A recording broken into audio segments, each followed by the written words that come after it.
Good morning, good afternoon, good evening. um, Thank you for joining us. This is the 21st Hong Kong Forum, and we are very lucky to be the first section after our keynote speaker, our financial secretary. Altogether, actually, we organized 3 live sections in this year's forum, and this is the first one. If you all are aware that I have a very strong panel who doesn't really need any introduction, both the company as well as the person himself. The focus, if you look at the agenda itself, is about post-COVID. To be honest, TDC is a very far forward-looking organization. There's still a lot of people don't know when is post-COVID. So I would say that let us expand a little bit of the scope from current COVID situation to the post-COVID situation. And we are lucky to have 3 of our experts. Each of them have more than 30 years of experience in their own specialty to tell you how this current situation as well as the post-COVID situation may affect us in terms of business in different sectors. PwC covering the trade investments area as well as consultancy and all the expertise they have. Carries the logistics, definitely a very important part and a lot of changes going on under the COVID. And then about Ping An Insurance, which again doesn't need much introduction, but for those who are too far away from us, thinking that Ping An is doing only insurance, you'll probably have to broaden it a little bit more to cover not just finance, but innovation and many other sectors, which Jonathan will easily tell you the details. So to keep time, I guess we have a very tight schedule, about just 1 hour. So I will invite each of our speakers to spend about 10-15 minutes to cover the areas. And then hopefully we can have some time for Q&A. Just in case we overrun a little bit, don't hesitate to send in your questions. We will still handle it online or afterwards. We treasure your feedback as much as our own speeches. May I first invite Raymond to do the first speaking. Raymond, please. Thank you, Nicholas, and thank you for inviting me to be part of this panel today.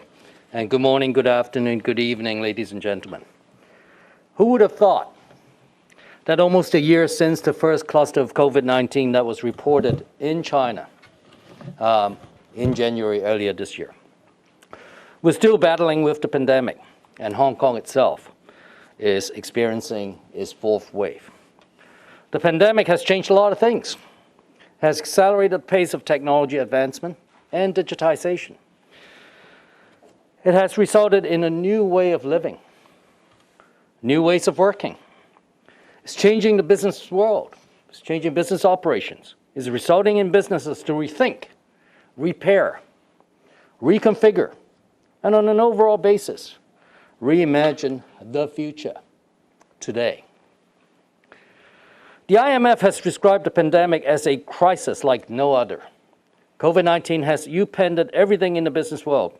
Organizations have had to deal with reduced supply, disruption in logistics, meeting contractual obligations to customers, and looking at and rethinking their strategy, their operations. Let's take a look at some statistics of the pandemic's impact. Sadly, it has claimed close to 1.5 million lives worldwide, with 63 million positive cases and counting. The IMF is projecting the global economy to contract by 4.4% in 2020. More than 1 billion of the global workforce is at risk of losing their jobs, and that accounts for, that's about 1/3 of the global workforce. At least 31% of school children worldwide do not have access to technology that allows them to do remote learning. Hong Kong is expected to see a contraction of 6.1% in GDP, as we heard from the financial secretary. On a more positive note, on the other hand, China is going to be the only economy with positive growth in 2020, according to IMF, with a 3% growth rate. In my conversations with many CEOs, top of mind for CEOs I talk to are managing the balance sheet right now, identifying the growth opportunities post-COVID-19, digitization, managing workforce of the future, etc. Another common topic was the position of Hong Kong as an international financial center. The double blow of the social unrest in the latter half of last year and COVID-19 have certainly taken a heavy toll on Hong Kong's economy. Geopolitical tensions have also added to new challenges for investors. I've been seeing headlines asking if Hong Kong is still an attractive destination to invest. My answer to those questions is simple. Despite some of the noises, Hong Kong enjoys a reputation and a strong status as an attractive and important financial center and business hub. Again, let's reflect on some statistics. Hong Kong Stock Exchange raised US dollars 39 billion from 132 new listings year to date. That's the second largest total funds raised in Asia Pacific after mainland China. And that's the third after New York, Shanghai.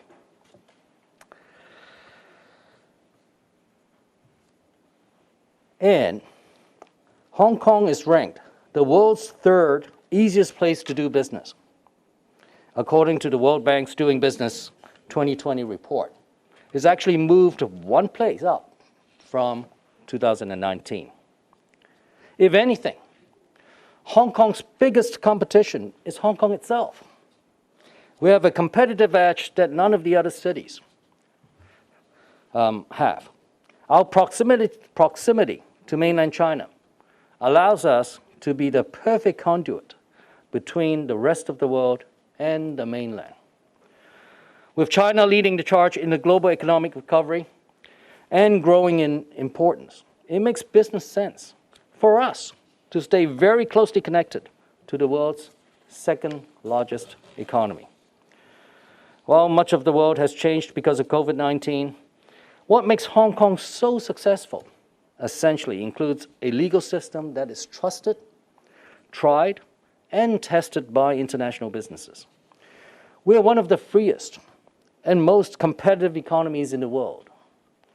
We have a simple and a low-tax regime.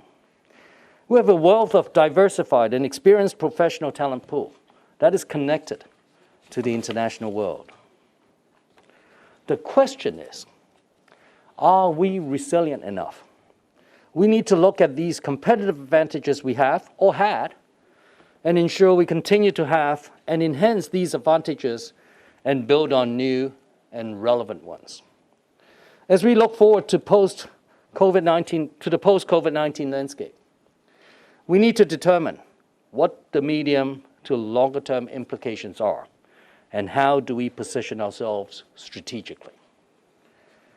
What have we learned from the crisis about the changing market conditions, the changing market demands, and our readiness to meet those demands?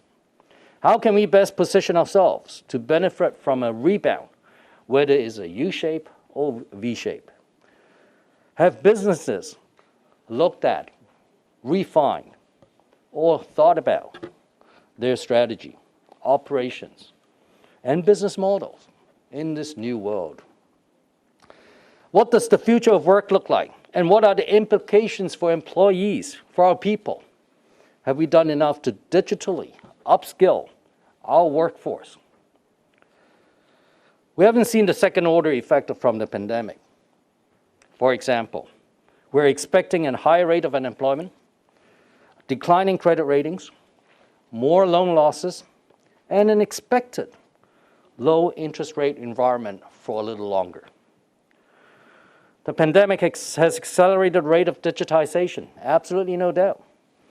We should understand where the opportunities are in this space in the near and medium term. We know that online businesses is booming. For example, e-commerce, online education, online gaming, digital healthcare. We know that we need smart productions and services enabled by data and new technologies such as AI. We know that there will be new infrastructure opportunities in the digital world, such as 5G, big data, smart city, smart transportation, etc.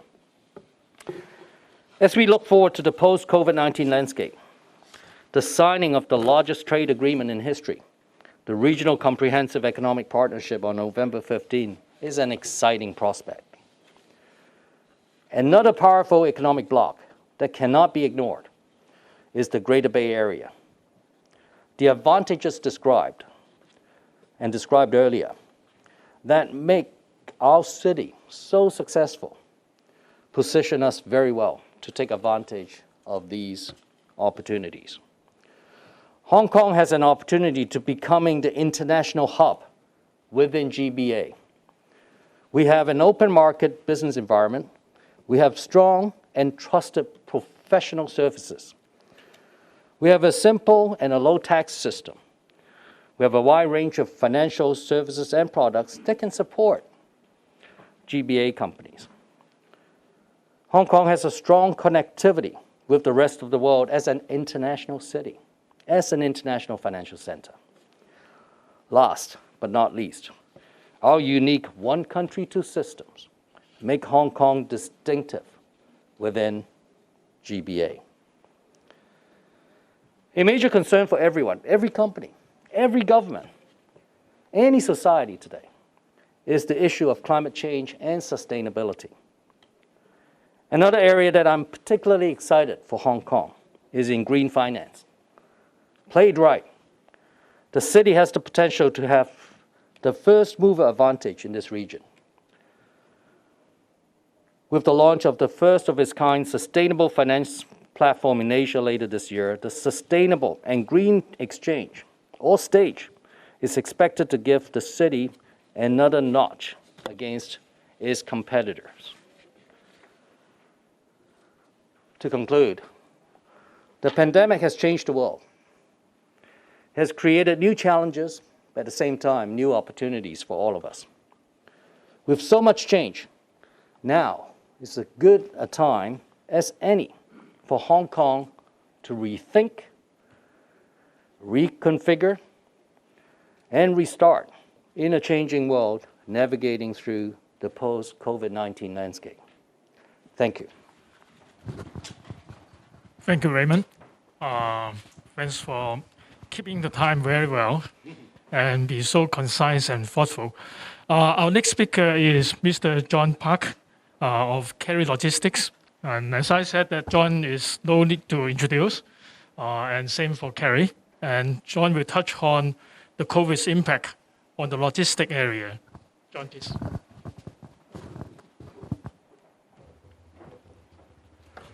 Thank you. Good afternoon, good evening, and good morning, wherever you may be in the world. I'd like to cover a couple of topics today, being the general supply chain scenario, as well as what Kerry Logistics are doing here in Hong Kong in terms of managing COVID-19 and the implications. COVID-19 could be the black swan event that finally forces companies and entire industries to rethink and transform their global supply chain model. The lockdowns, social distancing measures, and travel restrictions across the globe has led to a decrease in demand for non-essential products and a surging demand for medical supplies, pharmaceutical, and stay-at-home products. E-commerce and humanitarian logistics are dominating the industry. The COVID-19 outbreak has brought a monumental change to the fundamentals of life, from how we live, how we work, how we produce, and how we consume. Coupled with rising nationalism, protectionism, and geopolitical tensions, the coming 12 months will bring unprecedented chaos to the global supply chain. As industries adjust and plan for the new normal, emphasis will be placed on speed and capabilities more than anything. Activities from upstream sectors have already started to drive changes downstream. The supply chain shift is underway. The imminent realignment of regional production networks and the rapid growth of e-commerce logistics will offer new opportunities to logistics players with a strong domestic supply chain and last-mile fulfillment capabilities. New business opportunities in the area of industrial project logistics will also arise as various governments look to increase infrastructure spending as a means to drive economic recovery post-pandemic. The recent pandemic is not the first nor the last major disruptor to global supply chains. The devastating tsunami in Japan in 2011 kept the auto industry reeling for months. Also, flooding in Thailand affected the supply chains of many computer manufacturers dependent on hard disks. As companies focus on adapting their strategies to account for the next disruption, diversification will be the key. Industries that have experienced major disruptions to their global supply chains may move to a model that includes diversification of suppliers and the use of reshoring or nearshoring to take advantage of supply chain efficiencies. The pandemic is also accelerating investments in technology such as artificial intelligence, automation, and transportation management services. Supply chain digitalization is the way forward. Digitalization of the supply chain is a way that companies can begin to strategize and achieve business resilience against supply chain disruption. In this context, big data analytics can assist firms in streamlining their supplier selection process. Cloud computing is increasingly being used to facilitate and manage supplier relationships. And logistics and shipping processes can be greatly enhanced through automation and the Internet of Things. COVID-19 has also put a renewed urgency behind automation and the use of robotics to mitigate against the disruptive impact on supply chains through the restrictions and the movement of people. The experience of COVID-19 may accelerate providing regulatory certainty on 5G. For example, so the Internet of Things enabled devices for remote monitoring can actually be deployed more quickly. Supply chain organizations can prepare for any change by adopting the concept of data is king. In an ever-changing global economy, the best way to stabilize a supply chain is to increase one's ability to adapt to these changes. Sustainability can be achieved through superior data visibility and knowing when and where to act when the shifts occur. Recognize the value of making the business and supply chain adaptable. While challenges continue to mount and uncertainty remains, understanding the current landscape and tools available to minimize the impact will help all organizations not only survive, but they will also thrive. The linear global supply chain, designed with little flexibility in mind, has sought to meet consumer demands by lowering costs through scale, minimizing delivery time through inventory buildup and logistics capacity expansion, and upholding quality with stringent procurement processes. Yet, the strain is very apparent. These approaches are not scalable and run counter to the flexibility needed for today's consumers, while the severity and frequency of climate events and the ever-changing trade regularity landscape is making the linear global supply chain untenable. So what's the solution? Applying modern technologies to enable greater levels of automation. If you consider the history of telecommunications, the burgeoning cost of manually routing each call coupled with the growth in demand prompted the invention of the PBX. The global supply chain today stands where the telecommunication industry did 60 years ago. Its only sustainable transformation strategy is to become fully digital and autonomous, able not only automatically identify and respond to events brought on by natural disasters and geopolitics, but also to enable real-time activities, traceability and responses to customers by seamlessly communicating between assets, systems, and the front and back ends. Real-time information sharing will enable an autonomous supply chain that minimizes human involvement, just as the arrival of the automatic PBX made the job of the human telephone operator redundant. But don't expect all the new buzzwords such as blockchain, artificial intelligence, 3D printing, cloud-based data lake, digital twins, warehouse automation, and delivery drones will be the supply chain panacea. There are 4 key imperatives that need to be embraced by organisations. 1, supply chain intelligence. 2, supply chain architecture. 3, integrated operational excellence and supply chain planning. And 4, supply chain sustainability and resilience. Companies that move early with intent will gain sustained competitive advantage for years to come. In summary, the COVID-19 pandemic has exposed long-standing weaknesses in the global supply chain, an integral part of trade and commerce globally. Fast-changing consumer preference in the products and services, heightened frequency in environmental disruptions, along with intrinsic change to the global order, are key drivers for supply chain transformation. By addressing the 4 imperatives for supply chain reinvention, companies will reap the benefits of decisions based on data and not guesswork. I just had to switch gears now and just give you an update in terms of what Kerry Logistics are doing, especially with the Hong Kong community from a supply chain perspective. The widespread lockdowns and social distancing measures being implemented globally have further driven consumers to online shopping and created spikes in all types of e-commerce activities, and the shifts are likely to stick post-pandemic. As the market moves from B2B to B2C, with surging online demand for essentials and food and beverage, we have launched Kerry Cool Express. Kerry Cool Express service was launched earlier this year to offer food and beverage customers e-commerce fulfillment and last-mile delivery in Hong Kong for 363 days of the year, with multi-temperature reefer trucks across a wide range of products, chilled meat, fresh fruits and dairy products. Our distribution team in Hong Kong is experiencing an overwhelming demand for last mile, which has enabled us to build up new capacity. COVID-19 has accelerated digitization in both B2C and B2B applications and channels. In response to this trend, our e-commerce division has launched a user app for customers to place delivery order directly.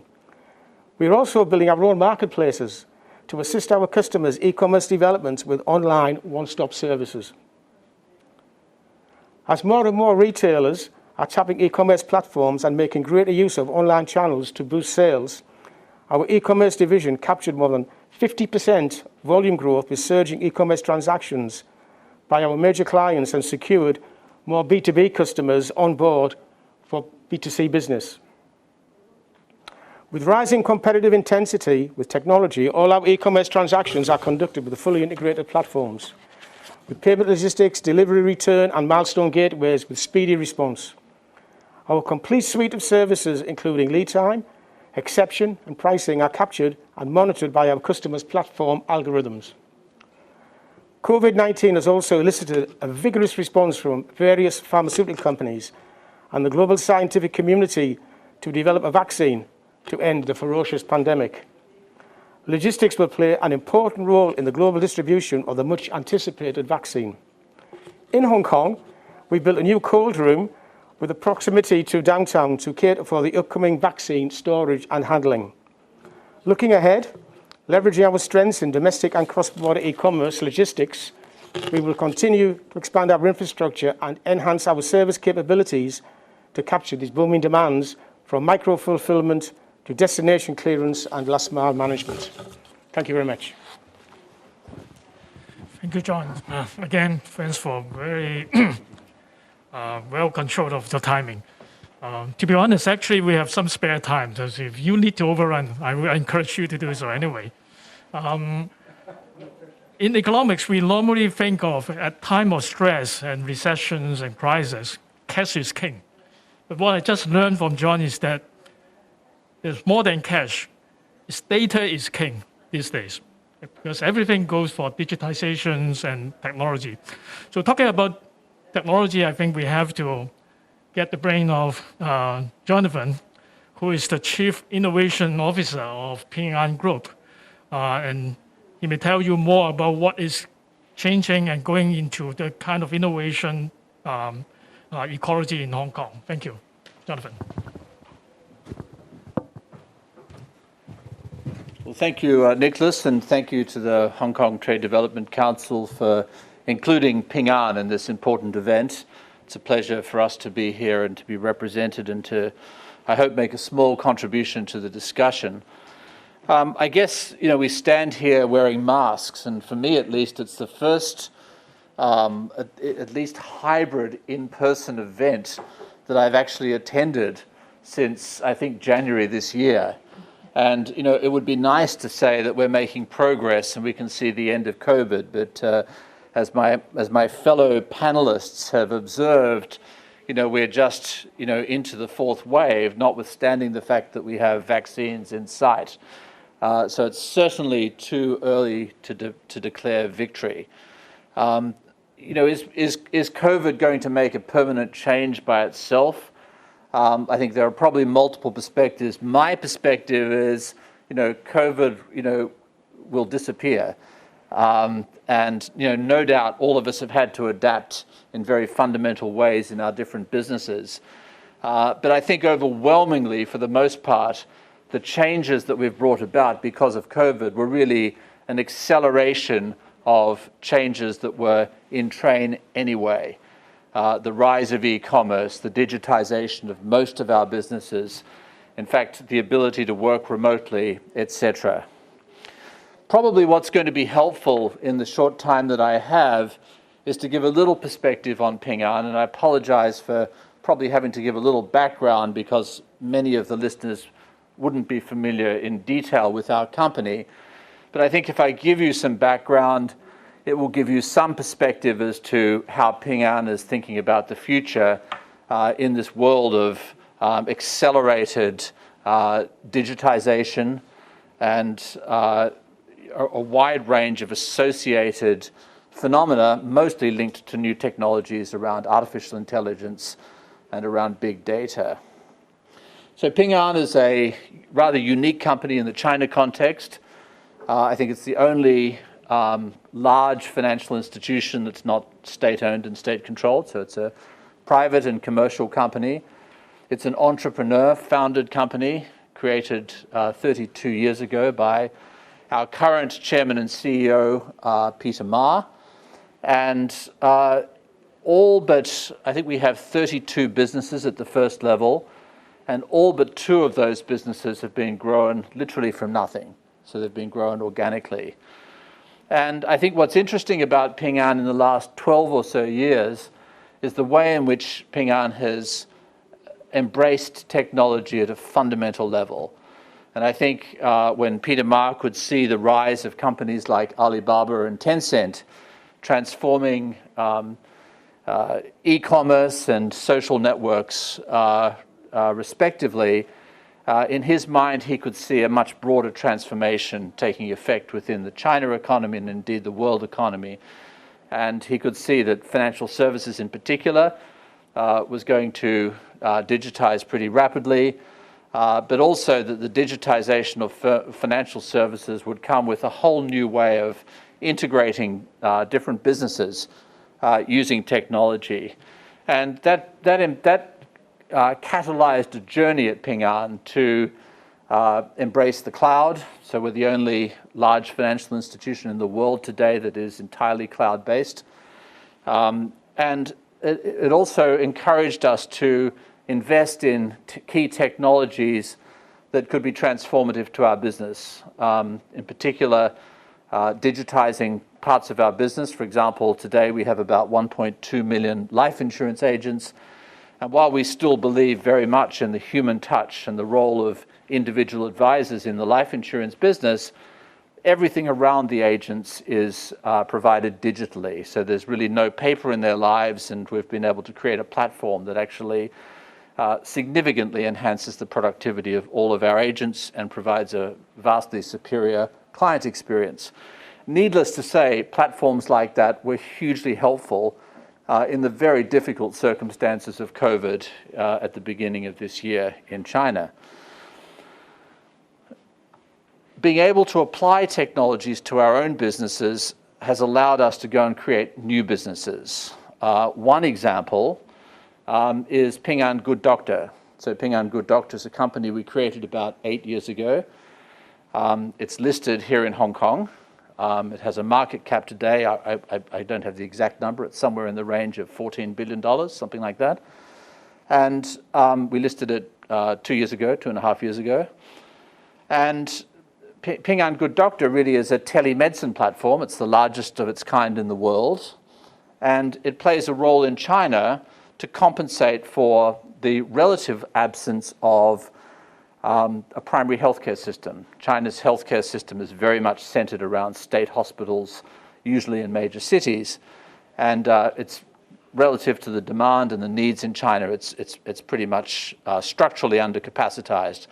So a platform like Good Doctor provides that first level of support for patients, initially with AI triage, and then with consultation with our in-house doctors. And while the business is about 8 years old now, this business has exploded in the context of COVID. And needless to say, there are very few people anywhere, but particularly in China, in the era of COVID, who want to sit in a waiting room and risk catching somebody else's disease, most notably COVID, but it could be anything else. So activity on our platform has increased by something like 8 to 10-fold. We now have the staggering number of 350 million registered users on this platform. And I think it's relevant to the conversation here today because I think it's an example in China of a new way of thinking about health delivery, even at the national level. We think in the longer term, telemedicine can indeed be the backbone of the health system. Ultimately, it can be a central repository for health records. It can be a payment platform. It can be a way of assessing or analyzing data longitudinally for treatment efficacy, for example, or even disease incidence across the population. And of course, it can be a gateway to efficiently allocate physical health resources within the country.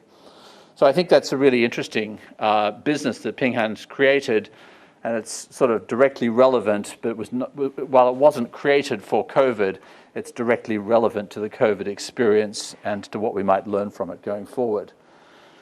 In addition to Good Doctor, Ping An has created a whole set of businesses around the smart cities theme.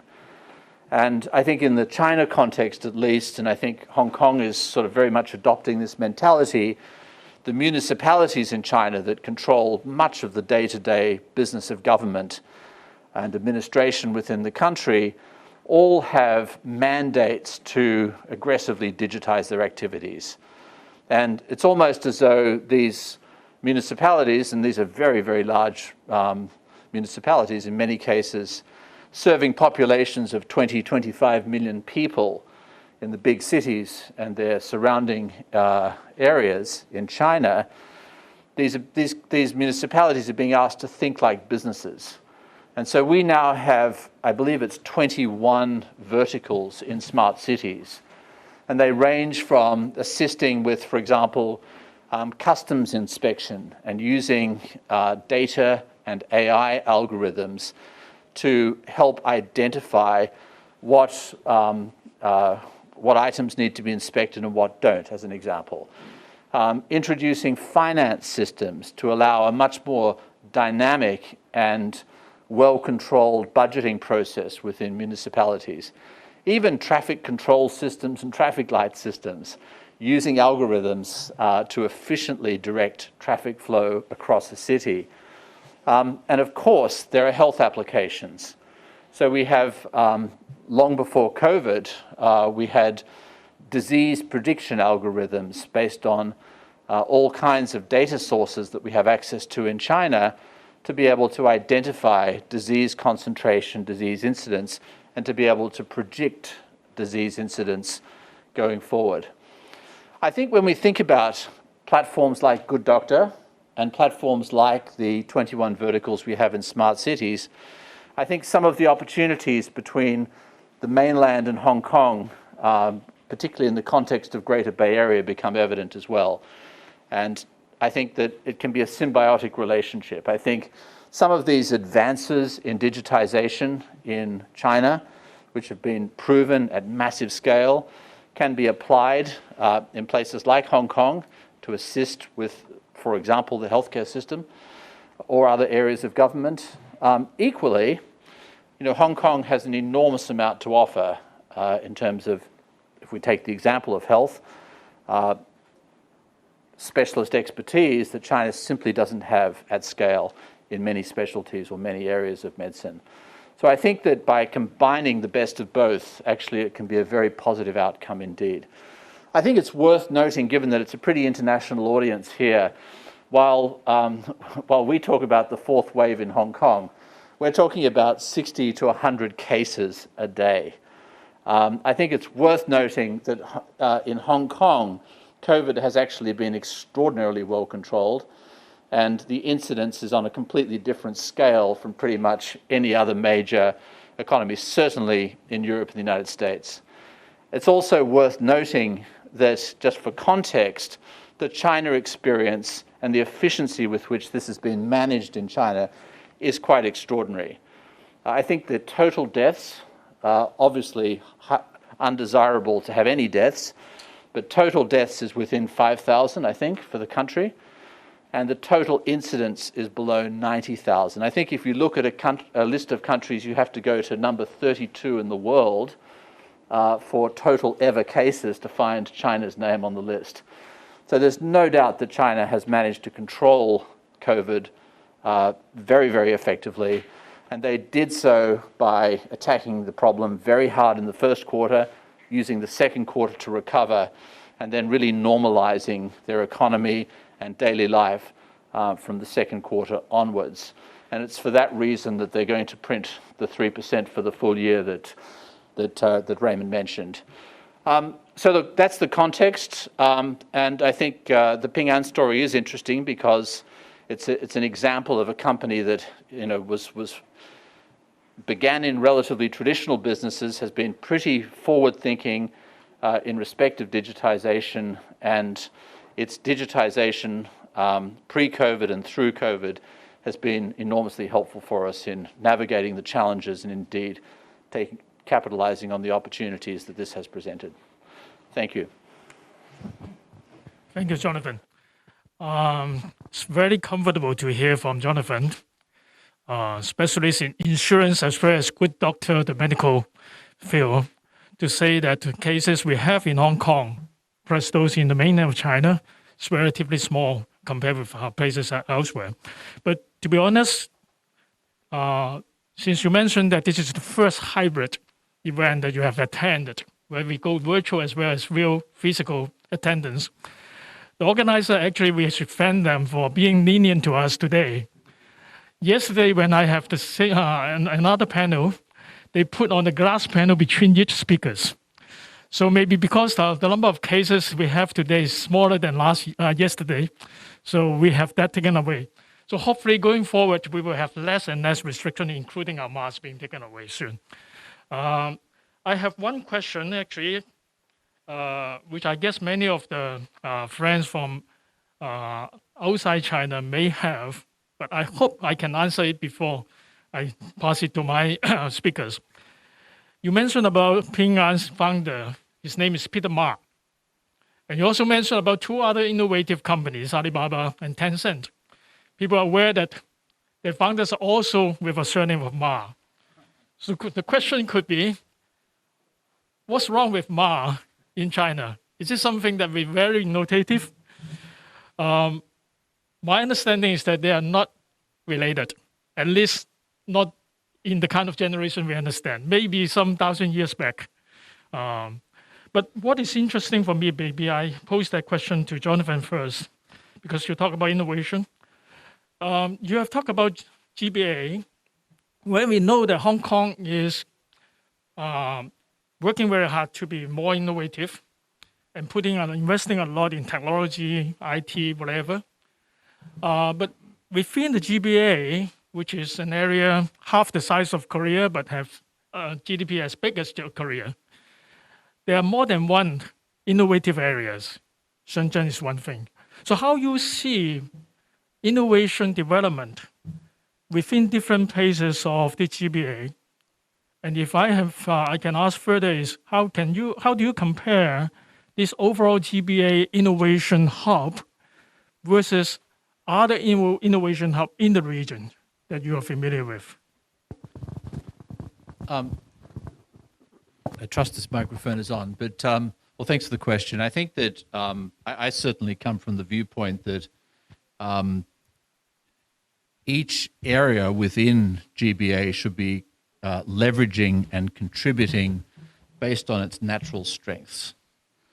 And I think Hong Kong's natural strengths are pretty obvious: the international connectivity, the rule of law to international standards, the presence of many services firms that can be helpful for anybody doing business with China or with the world, and a world-class financial industry.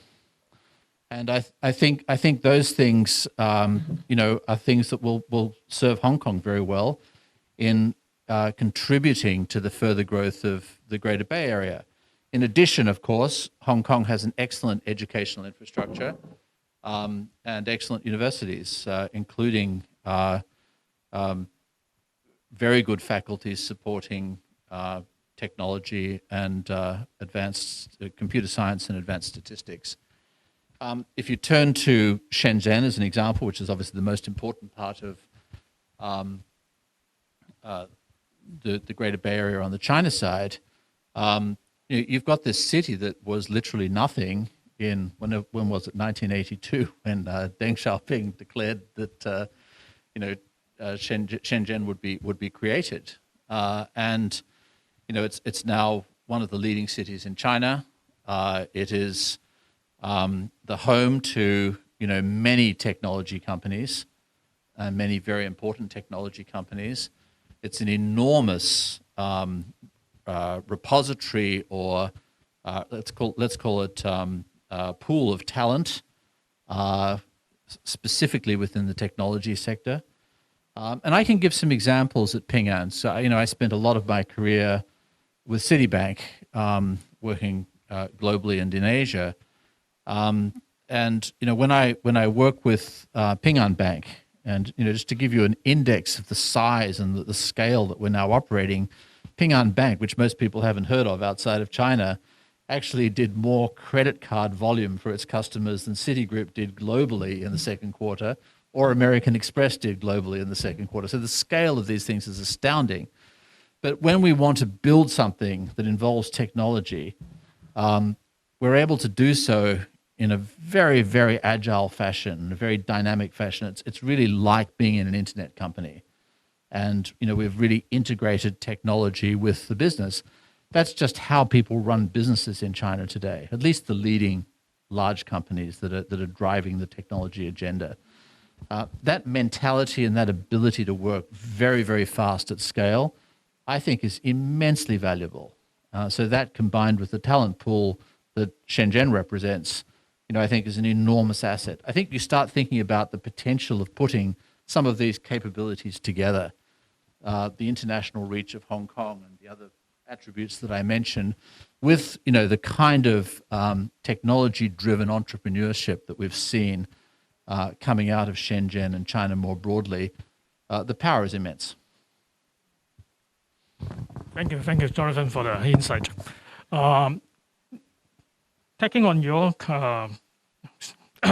insight on the innovation, I want to pose a question to John on the logistics side.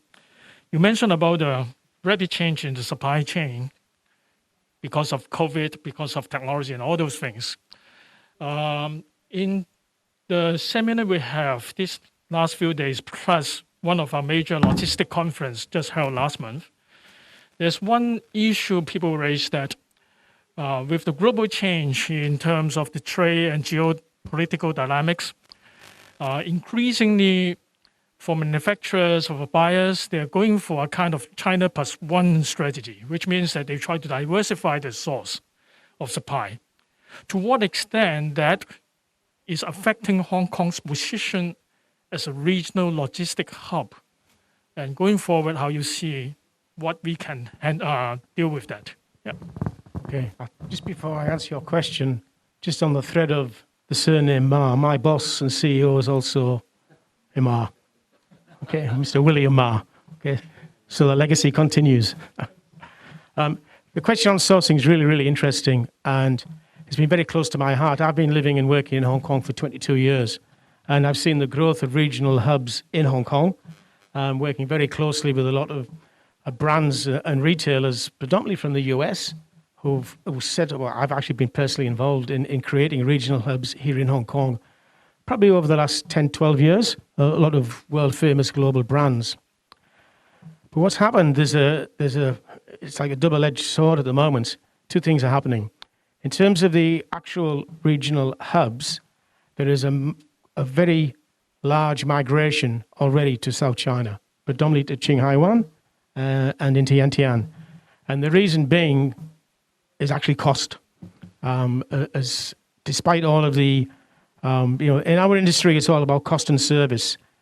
In this instance, I think the cost is almost outweighing the service, whereas Hong Kong is absolutely perfectly positioned to be a regional or a global hub.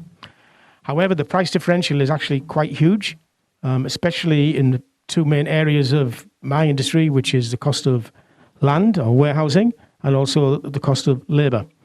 And I think probably 10, 12 years ago, the efficiencies were great in Hong Kong, but to take your point, in South China, the efficiencies are as equal as Hong Kong in terms of capability and expertise. So the service scenario argument doesn't stack up much anymore, other than the fact of for the Hong Kong retail market, there is always going to be a potential of a delay coming across the border with any customs jurisdiction in the world.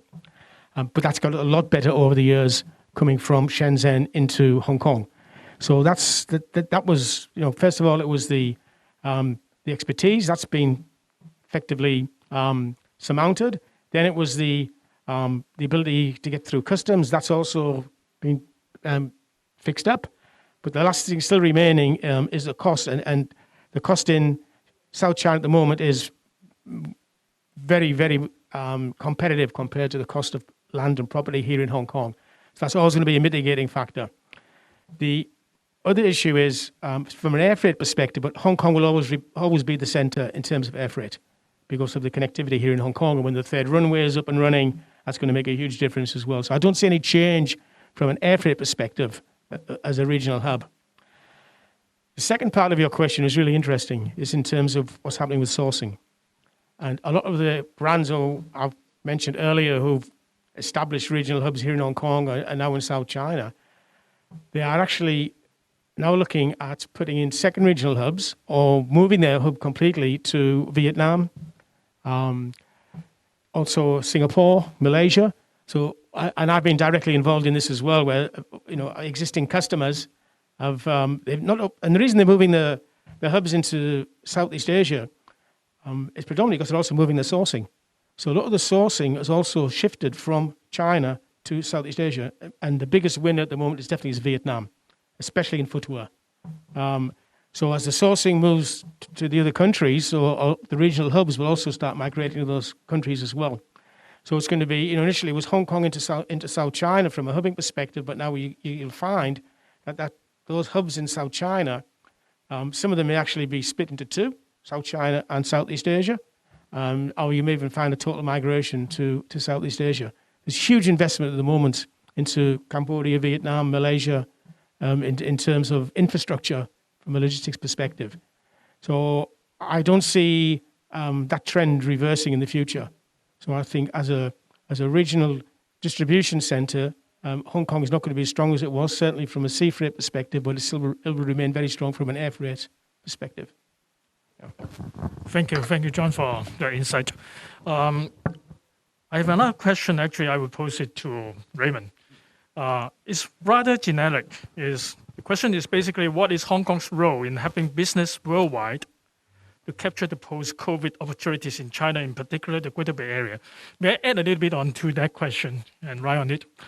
Being an senior executive, spending a lot of time in the mainland, particularly in Beijing, we are very fortunate to have Raymond fly all the way from Beijing to Hong Kong and quarantine for 14 days to attend our conference.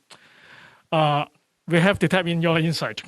Looking from Beijing, and many people get some idea over the years with the change of COVID as well as social political changes, Hong Kong's position in terms of China's connection with the rest of the world may have some changes. Even in terms of our position within the GBA and our role playing in that region, may also see some underlying changes. How do you see from that perspective? To what extent, what is unique in terms of Hong Kong's role versus China and the rest of the world? Yeah, thanks, Nicholas. It's good to be at this forum, actually. It's great to support Hong Kong. I was born and raised in Hong Kong, so this is my home, and I love this city. And this city, as you said, has gone through a lot of challenges over the last 18 months and more. First of all, with obviously technology. No. So, sorry about that. No, but obviously with the social unrest in Hong Kong, more than a year ago now, started in the second half of 2019, and then obviously the continuing trade negotiation dispute with the U.S., and then unexpectedly, surprisingly, COVID-19 hit, and most surprisingly, it is quite surprising. Not surprising, but I guess nobody would have thought that a year from now, from then, we're still in COVID-19 and still trying to manage COVID-19. But the world continues to move on, and in many ways continues to pressure us to change and to adapt to the new normal. If you talk about Hong Kong, obviously Hong Kong has, had many challenges over the last little while. And I've talked to many CEOs, and I've, continued to look at and understand their agenda and how PwC can support them and help them achieve their, significant, their value, the values that they're looking for and the right outcomes for them in this changing world. But Hong Kong is very unique. There's absolutely no doubt we enjoy a reputation of being a major international financial center. Has that changed? No. We've had challenges. Previously I talked about some of the statistics. If you look at the capital market, is doing extremely well today. If you look at what we're doing in terms of pushing green finance, which is a major, climate change, sustainability is a major issue for every CEO today, for every government, for every one of us, is a very significant issue we need to deal with. And Hong Kong as a major financial center is leading its way in green finance, and rightly so. And some of the advantages of Hong Kong, no doubt, that we need to continue to look at and ensure that we maintain those advantages, and in some respects, look at how we need to build on some of the new advantages that's relevant in the future. So if you look at our legal system hasn't changed. We enjoy a legal system that has been tried, tested. And the word trust is important. In doing businesses, in doing transactions, in doing trade, trust is important. And if you look at across the world today, is where there's governments, where there is business to businesses, where there's individuals to governments, etc. Trust is at an all-time low. And everybody needs to work on trust, whether it's country to country, whether it's working businesses to business or people to people. And we have a system that is trusted by many because it's been tested, it's existed. Now, not that we don't have challenges, of course we do have challenges. And of course we need to continue to enhance and continue to build on and maintain some of those things that we've enjoyed as a very unique city, international city. Our internationalism hasn't changed. Look at the panel today. We are a very international city. We have the good, the advantage of Hong Kong is obviously we are right in China as well, right next to the border. This bridge to China and out of China continues to be important, I think, as we move forward. What's the advantage of Hong Kong? The best and the most matured and sophisticated professional services to help organizations to facilitate trade transactions. But we got to be careful. One thing that Jonathan talked about earlier, which I agree, as we look at Greater Bay Area, You got to look at the advantages of each of the places and create the synergies. One thing that I think is critical is the upskilling of people. Nobody should be left behind in the new world, and everybody needs that upskilling, digital upskilling particularly, or else you're going to create a lot of social divide that nobody wants to look at. Coming back to your question on Hong Kong, the one thing that is very unique about Hong Kong that will continue to give us the advantage is the one country, two systems. That is very unique. It only exists in Hong Kong, and we should continue to take advantage of that, protect that, and use that to our advantage as we move forward and play our role in GBA. As well as being an international financial center, we have, and I talked about it earlier, an opportunity to be the international business hub. Hong Kong can play that role, leveraging from our advantages, and make sure we're positioned to do that, and make sure that we continue to, many of our workforce, many of the people are moving, and that free flow of people and capital and talent is important for GBA to continue to be really successful. And Hong Kong has got, I think, major advantages. We need to maintain it. We got to understand our challenges. We need to rethink and reconsider some of our approaches, some of our programs to continue to, for example, if you look at one of the major benefits of Hong Kong has been our simple and low tax system. The challenge going forward is, have we got enough of a tax incentive with what we have at this point? Or do we need to create more tax incentives to attract, to incentivize the movement of capital, the investment of companies in Hong Kong, the movement of companies into Hong Kong, and for Hong Kong to continue to play that international role. Thank you. Thank you for the comprehensive and as well as comparative view for our friends around the world. We have quite a bit of questions actually coming in, but on the other hand, we are well aware of the limit of time. If I were to take advantage of being a moderator, I try to do some sort of summarizing, but then I will ask each of our speakers to give about half to 1 minute's time to summarize or highlight the message to our friends around the world. Mind you, we have more than 1,000 audience from 46 chapters of Hong Kong Business Association from 35 countries around the world. So it is one very valuable time to communicate what is going on and what our experts sees going on here in Hong Kong and going forward. The point I want to make here, out of all those discussions, and from all the questions I received, a very common theme other than COVID-19, innovation, technology, is people are interested to compare, and they always look at competition in innovation, in supply chain, in business environment between either Hong Kong and neighboring cities as well as cities outside of the Greater Bay Area. What I would summarize from all the speakers' insight is that while competition is important to help us to aware what are the longs and shorts of our position, we also should see competition not as a zero-sum game. Competition helps us to improve as well as to help our competitors to improve also. So there's a complementary element we have to make sure.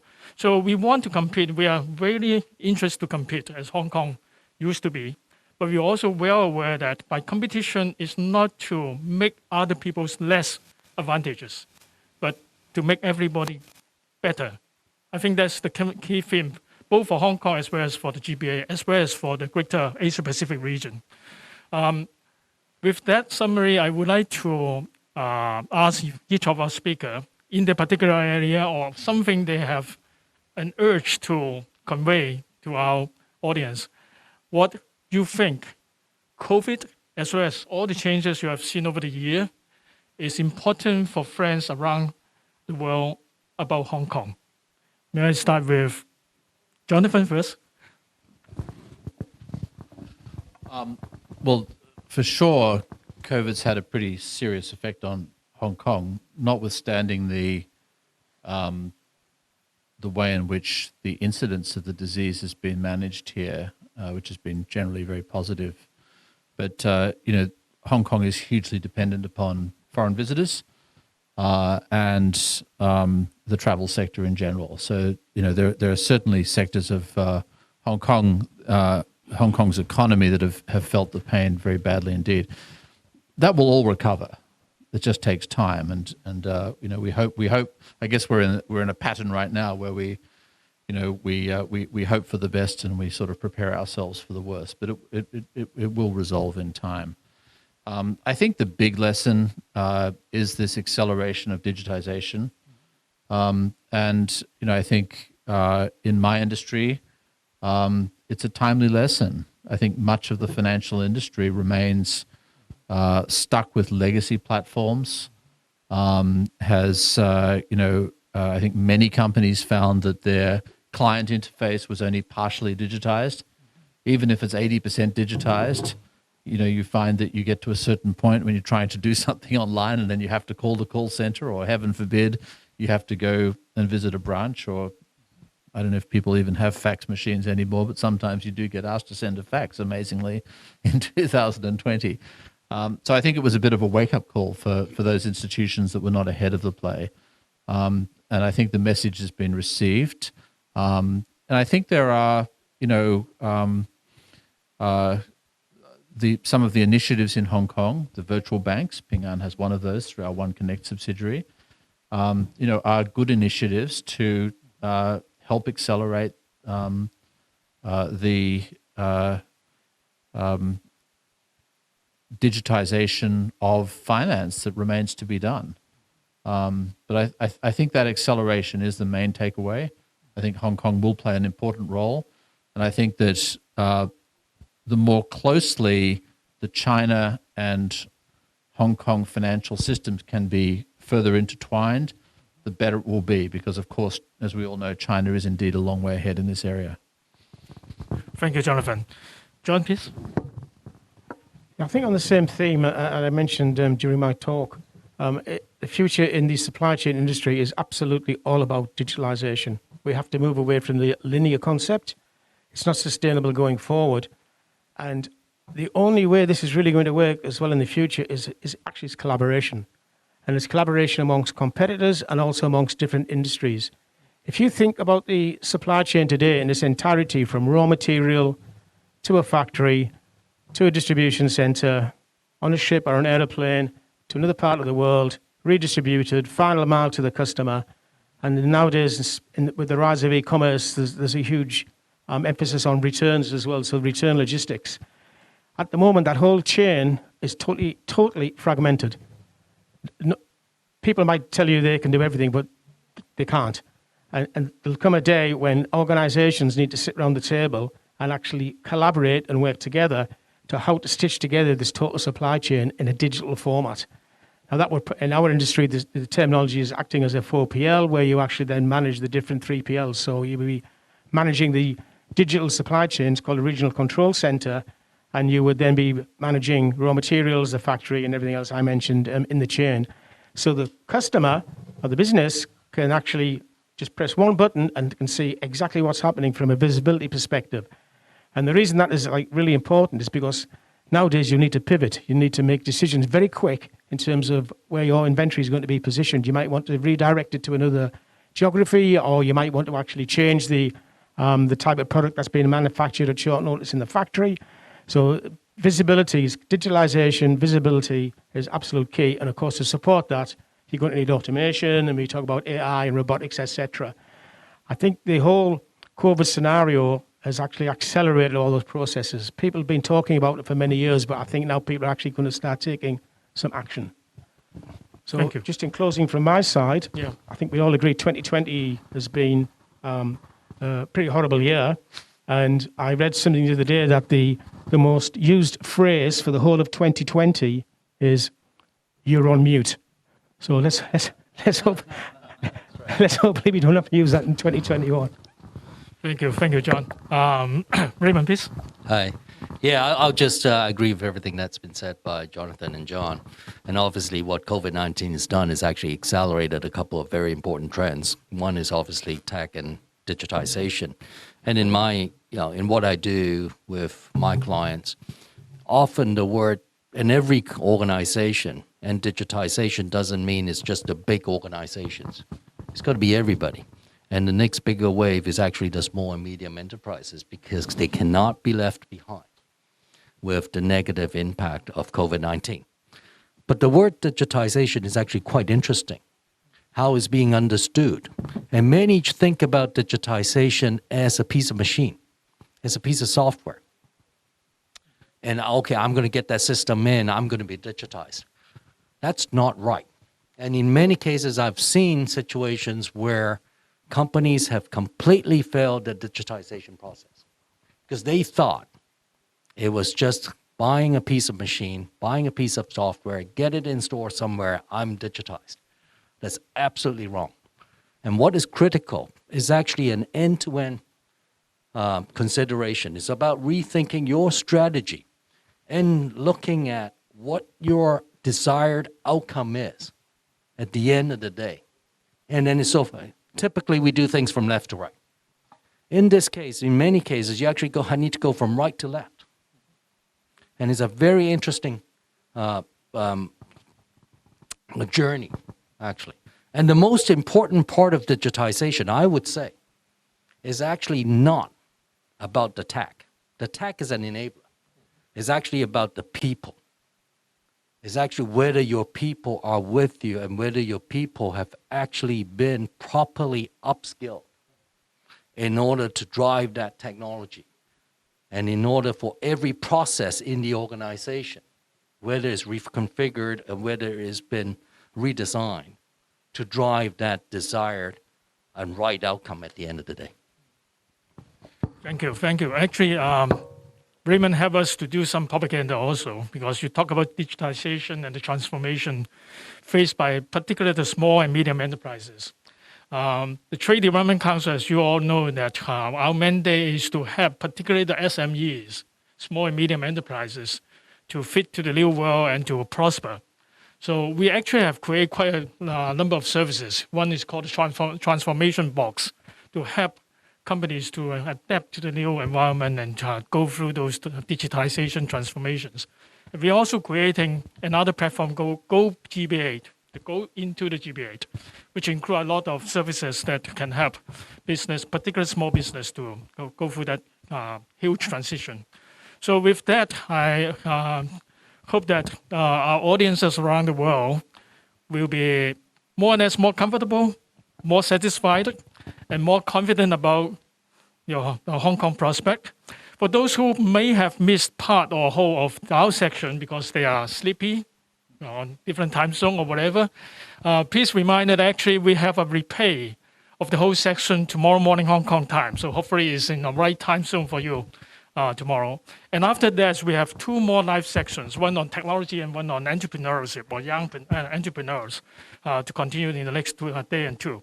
So with that, may I ask for applause, big hands for our speakers and thanks them for flying all the way and taking all the time and taking all the risk to join this physical section.